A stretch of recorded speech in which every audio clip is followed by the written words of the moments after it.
Hey guys, how's it going? I just realized that I've made over 80 videos in this vlog now, and there hasn't been a single one where I've actually really talked about my K20 shuttle. I think there's a video where I talked about most of my EFs because Eden Young was complaining about that there wasn't enough EF content in my video, so I made one about that. And I think it was featured in my very first video real quickly, but not enough. So I figured, why not make a video about it today, right? So let's go and look at it right away.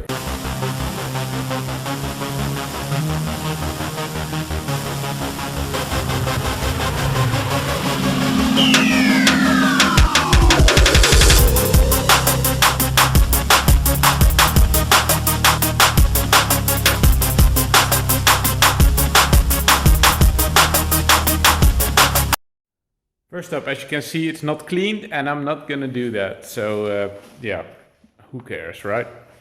Ooh, dirty car. So let's sit down and start with the beginning. My lovely, lovely K20 shuttle. Well, when I bought this was my very first shop van. And that's why I still call it sometimes shop van number one. I used it to pick up mainly engines and car parts from across Europe. And it was a lot of fun. It had a D14 engine with twin carbs on it. And it was really fun until one day, because I wire tucked it.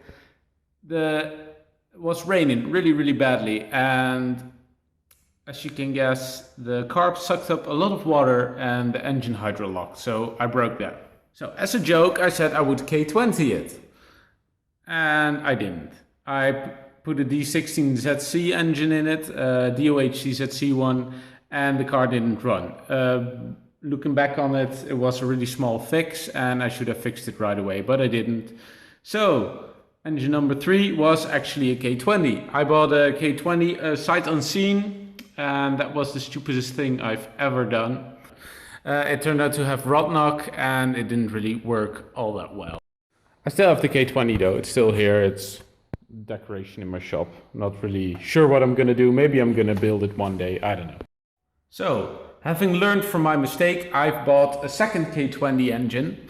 And that K20 engine I bought with warranty and everything. So I at least knew that the engine would be good. When I started putting the engine in, I was like all comfortable. I was like, oh yeah, this is gonna be cool. I bought some really cool stuff. I put some really big brakes on it on the front. That's the reason why I'm driving 16-inch wheels, because I have 300mm brakes on it.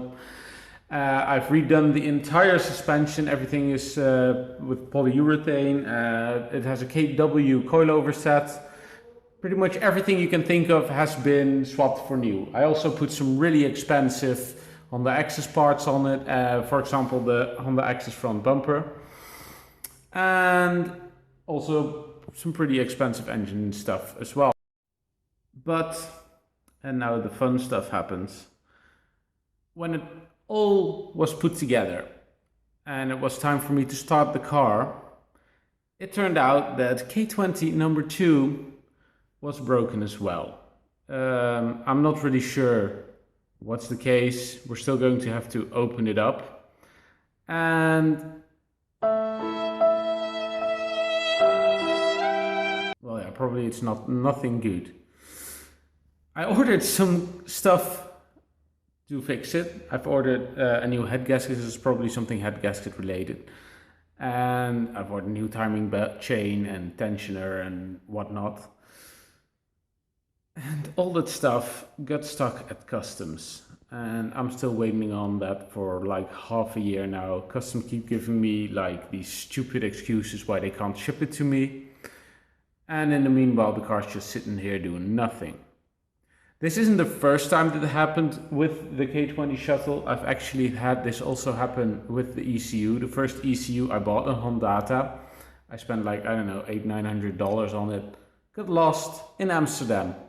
So if you see one guy who magically got a Honda ECU like, I don't know, 2 years ago, that's where it's from. Second one I bought in Holland, so that should all be fine. I've had so much bad luck with this car that you almost start to think that there's some sort of conspiracy that prevents me from finishing this car. 9/11 was an inside job.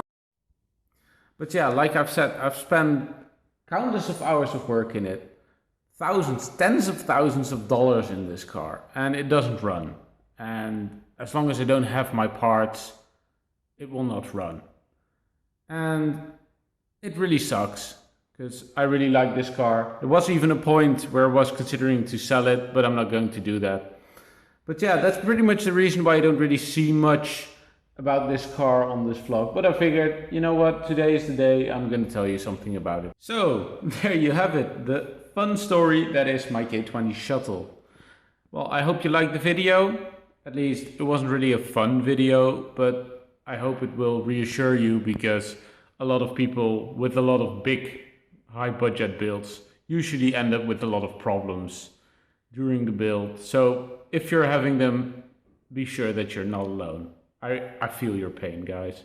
So thanks for watching. See you guys next time. And if you want to see more, click right here for more.